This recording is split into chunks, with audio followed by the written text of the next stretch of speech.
जय हिंद साथियों, स्वागत है आप सभी का YouTube channel Kanhaiya GS world में। दोस्तों, हम लोग यूपी पुलिस रेडियो ऑपरेटर के लिए साइंस की क्लास पढ़ रहे हैं। उस क्रम में आज का हमारा वीडियो है जल यानी कि वाटर, पानी।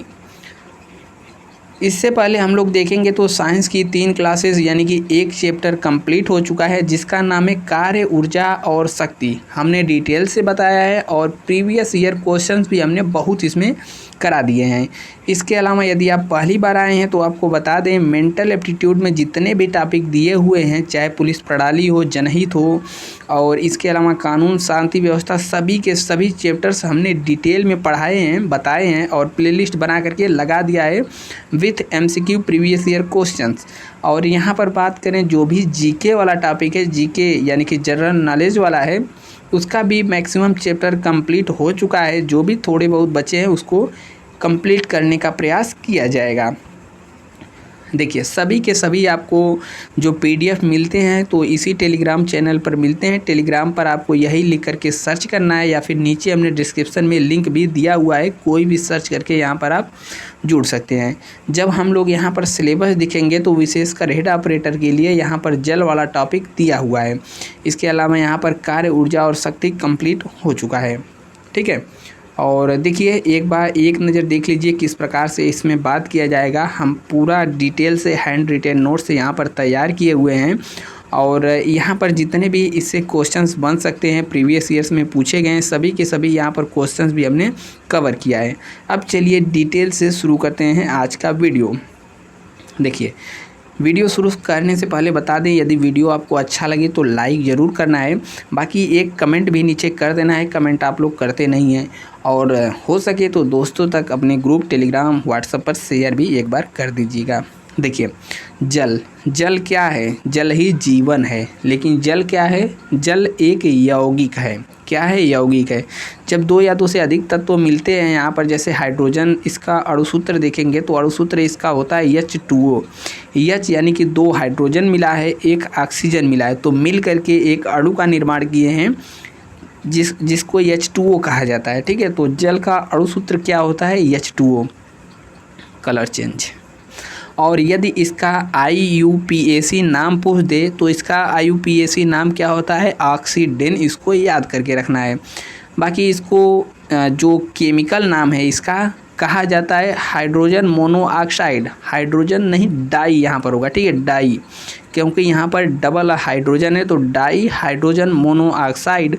बाकी इसका यदि अणुभार पूछ ले तो अणुभार होता है हाइड्रोजन का परमाणु क्रमांक यहाँ पर 1। ठीक है, परमाणु भार। ठीक है, तो 2 × 1 प्लस ऑक्सीजन का 16 होता है। इस प्रकार से यहाँ पर 18 इसका अणुभार होता है। अब देखिए, यहाँ पर भी क्वेश्चंस कई प्रकार से बनते हैं। जैसे पूछ देता है H2O यानी जल का हाइड्रोजन और ऑक्सीजन का भार का अनुपात कितना है। जब भार का अनुपात पूछेगा तो यहाँ पर इसका सही जवाब हो जाएगा 1:8। ठीक है, हाइड्रोजन का 2 और इसका 16, तो काटेंगे तो 1:8 इसका भार का अनुपात होता है। लेकिन यदि पूछ दे हाइड्रोजन और ऑक्सीजन के आयतन का अनुपात कितना होता है, तो देखिए यहाँ पर 2 हाइड्रोजन है और 1 ऑक्सीजन है, तो इसका आयतन का अनुपात होता है 2:1। ठीक है, तो इसको आपको याद रखना है। बाकी यहाँ पर देखेंगे, यदि क्वेश्चन ऐसे बन जाए कि शुद्ध जल कैसा होता है, तो शुद्ध जल उदासीन होता है। जब कोई चीज़ उदासीन होता है तो यहाँ पर इसका pH मान कितना हो जाएगा? 7। ठीक है, तो पूछ दे यदि शुद्ध जल का pH मान कितना होता है, तो यहाँ पर हो जाएगा 7, सही जवाब हो जाएगा। और यहाँ पर जान लीजिए, शुद्ध जल जो होता है विद्युत का कुचालक होता है। यानी कि यदि कोई बीकर लें, उसमें हम शुद्ध जल भर के उसमें बिजली का करंट दौड़ाएं, नहीं जाएगा, क्योंकि यहाँ पर विद्युत का कुचालक होता है। लेकिन जो मशीन से हम लोग हैंडपम्प से या फिर मोटर से भरते हैं पानी, उसमें दौड़ाएंगे तो लाइन चली जाएगी। ठीक है, विद्युत उसमें जाएगा। लेकिन यहाँ पर शुद्ध जल की बात किया है, जबकि अम्लीय जल विद्युत का सुचालक होता है। अब यहाँ पर नेक्स्ट कुछ देखिए, जैसे यहाँ पर हो गया H2O। अब H2O के बारे में क्वेश्चन यहाँ से हर एक परीक्षा में बनते हैं। जैसे कह देगा कि 4 अंश सेल्सियस पर अधिकतम घनत्व पूछेगा जल का अधिकतम घनत्व कितने डिग्री पर होता है, तो 4 अंश सेल्सियस पर जल का अधिकतम घनत्व होता है। और यहाँ पर 1000 किलोग्राम प्रति मीटर क्यूब यहाँ पर हो गया, लेकिन एक्चुअल जब हम लोग देखेंगे तो इसका घनत्व 998 किलोग्राम प्रति मीटर क्यूब होता है। ठीक है, लेकिन यहाँ पर 1000 माना जाता है, लेकिन एक्चुअल 998 किलोग्राम प्रति मीटर क्यूब होता है। जबकि 4 अंश सेल्सियस पर इसका आयतन क्या होता है, न्यूनतम होता है। तो इसको याद रखिएगा, न्यूनतम होता है। और जल का घनत्व यहाँ पर हमने बता दिया। अगर पारा का घनत्व पूछ ले तो पारा का घनत्व होता है 13,600 किलोग्राम प्रति मीटर क्यूब।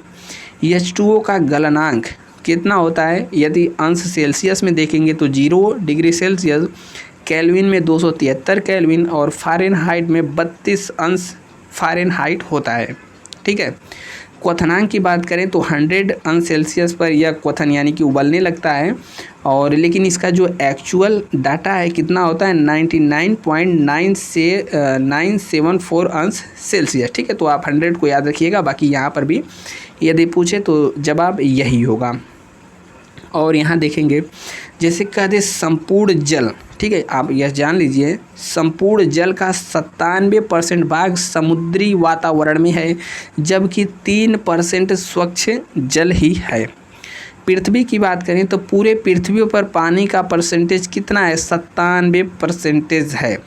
लेकिन उत्तरी गोलार्ध यानी कि यदि हम इसको पृथ्वी माने और यहाँ पर उत्तरी गोलार्ध में देखें तो उत्तरी गोलार्ध में 61% पानी है और दक्षिणी गोलार्ध में 81% पानी है। ठीक है, 100 का निकाल लें, आउट ऑफ 100 यहाँ पर 61 और यहाँ पर 81।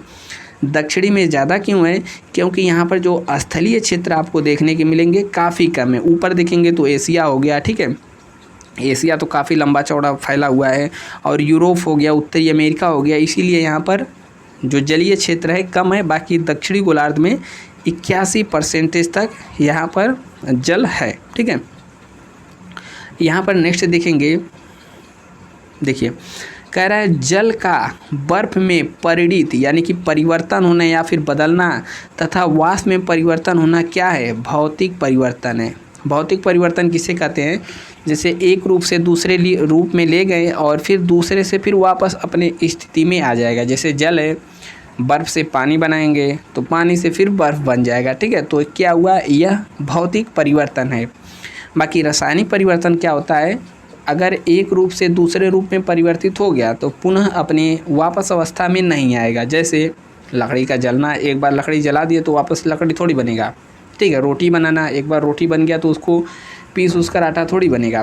ठीक है, यहाँ पर देखेंगे 1 किलोग्राम द्रव्यमान जल का ताप 1 अंश सेल्सियस बढ़ाने के लिए जो आवश्यक ऊष्मा है कितनी है, 4.184। अब यहाँ पर कुछ और पॉइंट देखते हैं। जैसे इसको देखने के बाद हम लोग आगे यहाँ पर चलेंगे। ठीक है, जैसे यहाँ पर देखेंगे वर्षा का जल, तो जो वर्षा से प्राप्त होता है आरंभ में इसकी विलयशील अशुद्धियाँ घुली होती हैं, किंतु कुछ समय पश्चात यह शुद्ध हो जाता है।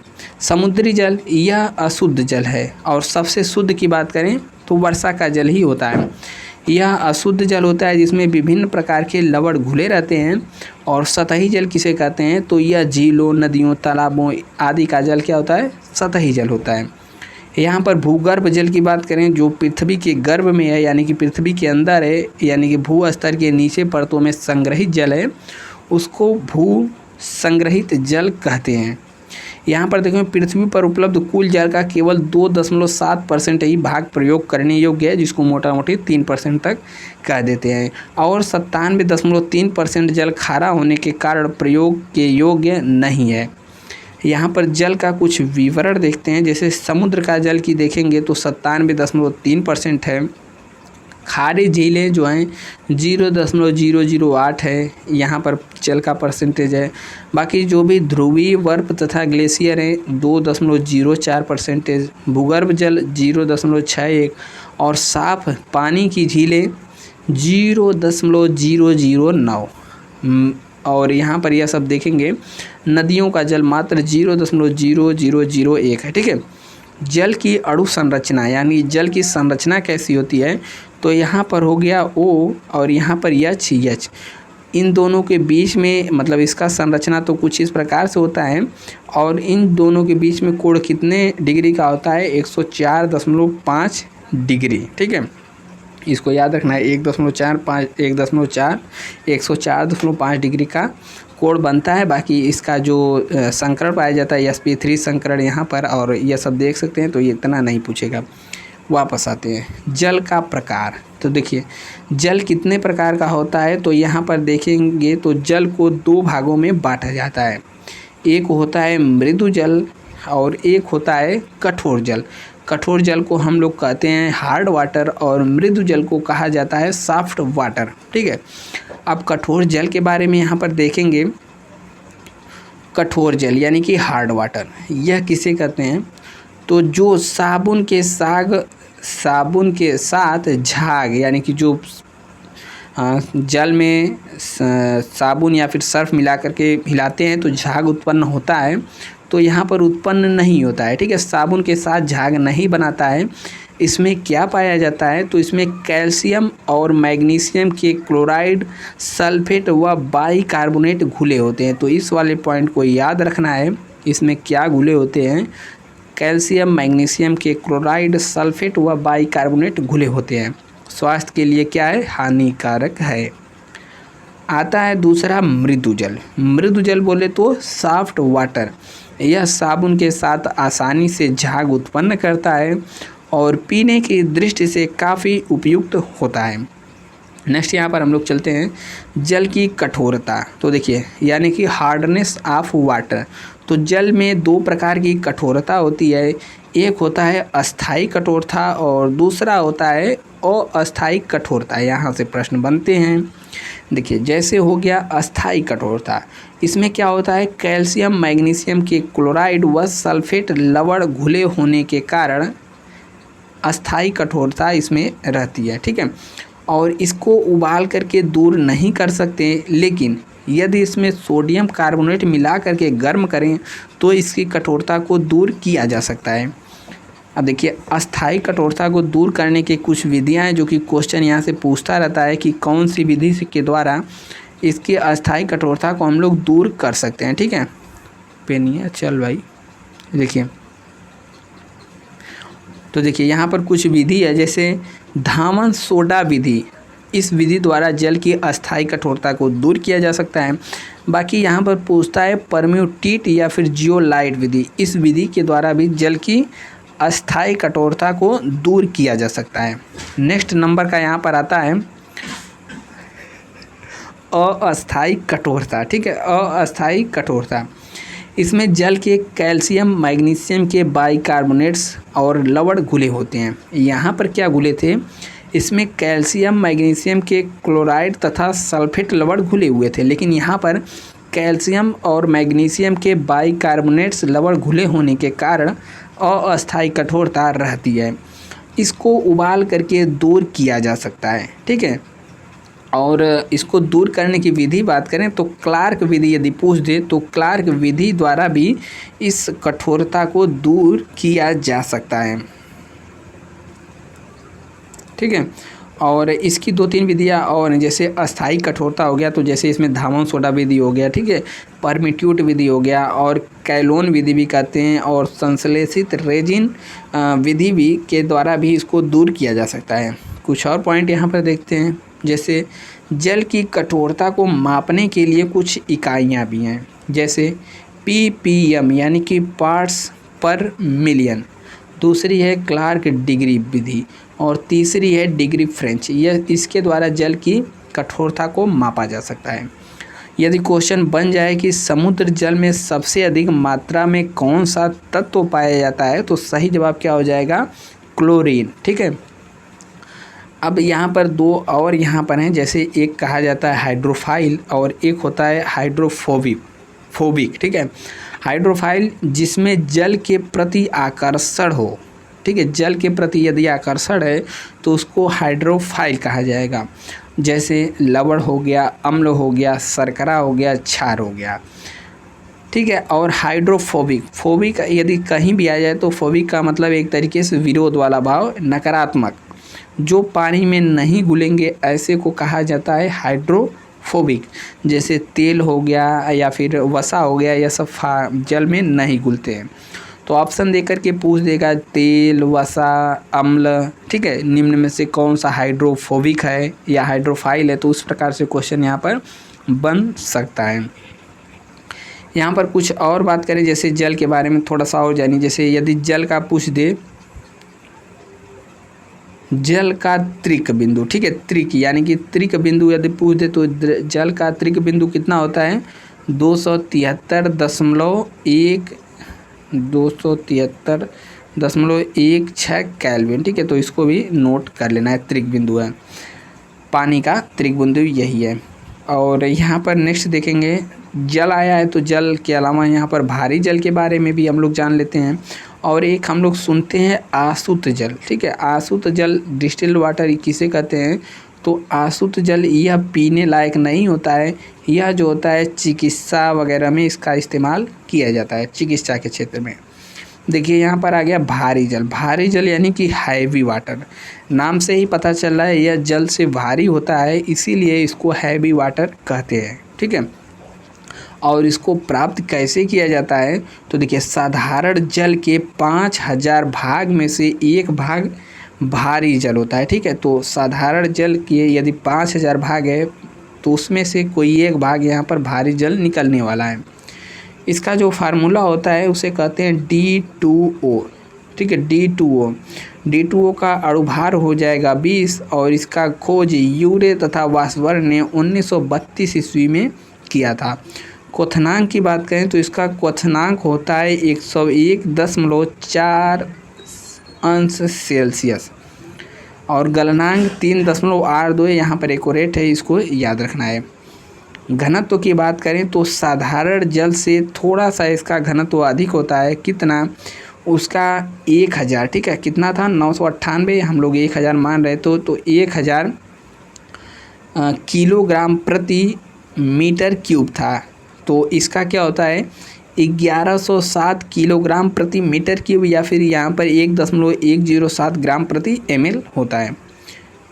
भारी जल का यूज कहाँ पर होता है, तो इसका यूज होता है यूरेनियम के नाभिकीय विखंडन में न्यूट्रॉनों को मंद करने में, यानी कि मंदक के रूप में इसका उपयोग किया जाता है। कुछ यहाँ पर पॉइंट्स हैं जिसको देखना है, जैसे आसुत जल पीने योग्य नहीं होता है। इसको देखने के बाद हम लोग क्वेश्चन आंसर भी देखेंगे। जैसे यहाँ पर आसुत जल पीने योग्य नहीं होता है, हमने पहले ही बता दिया है, चिकित्सा के क्षेत्र में इसका उपयोग किया जाता है। जल हाइड्रोजन बंध के कारण द्रव अवस्था में पाया जाता है, ठीक है। तो जल किसके कारण, हाइड्रोजन बंध के कारण। और जल का शुद्धिकरण करने में किसका किसका यूज किया जाता है, मान लीजिए जल गंदा है या फिर उसमें अशुद्धियाँ हैं, तो यहाँ पर पोटेशियम परमैंगनेट यानी कि K2MnO4 का उपयोग किया जाता है। इसके अलावा क्लोरीन गैस का भी प्रयोग जल के शुद्धिकरण में होता है और पोटास एलम यानी कि फिटकरी के द्वारा भी जल का शुद्धिकरण किया जाता है, ठीक है। और फिटकरी का सूत्र क्या होता है, नीचे आप लोग को कमेंट करना है, K2SO4 से करके होता है, ठीक है। तो इसका आप लोग कमेंट जरूर करिएगा, अभी करिए तुरंत। और यहाँ पर पाली वाटर क्या होता है, जब सामान्य जल को बाल के आकार की नलिका से गुजार कर बनाया जाता है, यानी कि आप अपना बाल पकड़िए, उस आकार की एक नलिका हो, यानी कि बेहद पतली होगी, उसमें से सामान्य वाटर को यानी कि सामान्य जल को किसी तकनीकी द्वारा जब इस बाल की आकार की नलिका से गुजारा जाता है तो इसे पाली वाटर कहते हैं और यह बेहद खतरनाक होता है, ठीक है। तो हमको लगता है या फिर मतलब लग रहा है कि यहाँ पर जल से जितने भी प्रकार से जो भी टॉपिक है जल के अंतर्गत सभी का सभी इसमें कवर हो गया। बाकी कुछ छूट रहा है तो नीचे एक बार कमेंट करिएगा। और चलिए अब देखते हैं क्वेश्चन आंसर, ठीक है। थोड़ा सा यहाँ पर जैसे भारी जल का रासायनिक सूत्र क्या होता है, D2O होता है। भारी जल का क्वथनांक कितना होता है, तो 101.4 डिग्री सेल्सियस भारी जल का क्वथनांक होता है। और यहाँ पर भारी जल को कैसे तैयार किया जाता है, तो क्षारीय जल के विद्युत अपघटन द्वारा भारी जल को तैयार किया जाता है। यहाँ पर जैसे भारी जल तैयार करने में प्रयुक्त इलेक्ट्रोलाइट एनोड और कैथोड क्या हैं? तो इलेक्ट्रोलाइट के रूप में क्षार जल और एनोड छेद वाली निकल शीट और कैथोड में स्टील पात्र प्रयोग किया जाता है। जल का रेडियोधर्मी नाम क्या है? तो T20 पानी का रेडियोधर्मी पता नहीं क्या लिखा है। ठीक है, देखिए यहाँ पर नेक्स्ट जो क्वेश्चन आता है, पहला क्वेश्चन, अपमार्जक की सफाई क्रिया के बारे में निम्नलिखित में से कौन सा कथन सत्य नहीं है? ठीक है, तो पहला ऑप्शन है अपमार्जकों की सफाई क्रिया के पृष्ठ तनाव को कम करने की उनकी क्षमता के परिणाम स्वरूप होता है। दूसरा है पानी के लिए अपमार्जक घुलकर अपमार्जक आयन और सोडियम धनायन बनाते हैं। और बाकी तीसरा चौथा आप पढ़िए, यहाँ पर चौथा ऑप्शन दिया है किसी अपमार्जक की सफाई क्रिया कठोर जल में साबुन की तुलना में कम प्रभावी होती है। तो यहाँ पर नहीं कहा है, तो इस हिसाब से देखेंगे तो हमारा ऑप्शन नंबर 4 सही होगा। ठीक है, नहीं है। क्वेश्चन नंबर दूसरा आता है, पूछ रहा है निम्नलिखित संयोजन में कौन सा कठोर पानी में उच्च मात्रा में मौजूद होता है? यानी कि कठोर जल में क्या मौजूद होते हैं? तो हमने आपको पहले ही दिखाया है, बताया था, कैल्शियम और मैग्नीशियम। ठीक है, तो इसका सही जवाब क्या हो जाएगा? Option number C. Question answer में से कितने सही होते हैं बताइएगा ज़रूर। अगला क्वेश्चन आता है, एक ताज़ा अंडा शुद्ध जल में डूबता है जबकि यह संतृप्त लवणीय जल में तैरता है, यह किसके कारण होता है? क्या अंडे के खोल के अंदर द्रव पदार्थ के कारण होता है, या फिर शुद्ध जल का उच्च घनत्व के कारण, या खारे जल के उच्च घनत्व के कारण, या फिर अंडे का खोल कैल्शियम से बना होता है जो शुद्ध जल से हल्का होता है? तो इसका सही जवाब क्या हो जाएगा? खारे जल के कारण। ठीक है, ऑप्शन नंबर सी यहाँ पर खारे जल के उच्च घनत्व के कारण सही होता है। अगला क्वेश्चन आता है, क्वेश्चन कह रहा है जल में अम्ल की कुछ मात्रा मिलाए जाने पर जल का आयनिक गुणनफल में क्या प्रभाव होगा?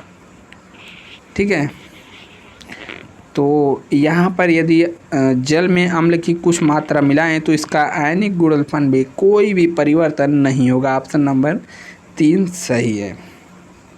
अगला क्वेश्चन आता है, कह रहा है कि जब पानी में थोड़ा सा नमक डालकर गर्म किया जाता है तो पानी के क्वथनांक पर क्या प्रभाव पड़ेगा? पढ़िए आंसर और अपने मन में उत्तर सोचिए। सोच लिया आपने? इसका सही जवाब है ऑप्शन नंबर ए, यानी कि पानी का क्वथनांक 373 केल्विन से ऊपर बढ़ जाएगा। यानी कि जल में यदि हम अशुद्धि मिलाएं तो उसका क्वथनांक क्या होता है? बढ़ जाता है। ठीक है, पृष्ठ तनाव क्या होता है? घट जाता है। नेक्स्ट क्वेश्चन है यहाँ पर, कठोर पानी में कपड़े अच्छे से नहीं धोए जाते हैं क्योंकि, यानी कि कठोर पानी में कपड़े ठीक से साफ नहीं होते हैं, क्यों? पानी छूने में कठोर लगता है, पानी में अपर्याप्त लवण होते हैं जो सफाई क्रिया में तेज़ी लाते हैं, या फिर साबुन गंदे कणों पर हमला करने के बजाय लवण से अभिक्रिया करके मैल का निर्माण करता है? तो बिल्कुल सही जवाब है, यहाँ पर मैल का निर्माण कर लेता है। ठीक है, ऑप्शन नंबर यहाँ पर सही हो जाए भाई, ऑप्शन नंबर सी।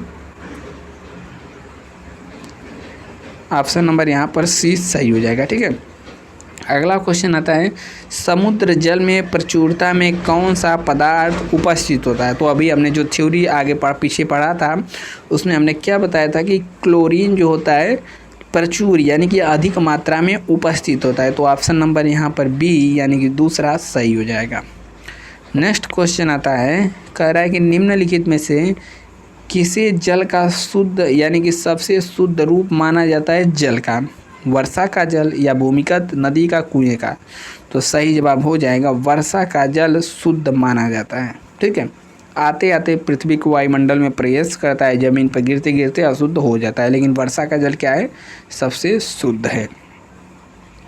नेक्स्ट क्वेश्चन है, कह रहा है कि जल के वाष्पन की अत्यधिक उच्च ऊष्मा मुख्यतः किसका परिणाम है? यानी कि जल के वाष्पन की अत्यधिक उच्च ऊष्मा किसका परिणाम है? वांडर वाल बल्स या फिर सहसंयोजी बंद और अंतरा आयनी आकर्षण या फिर हाइड्रोजन आबंध। तो इसका सही जवाब क्या हो जाएगा? हाइड्रोजन आबंध। ठीक है, तो जल वाला जो चैप्टर था हमारा फिनिश हो गया और उम्मीद है कि यदि कोई क्वेश्चन बनेगा तो यहीं से बनेगा।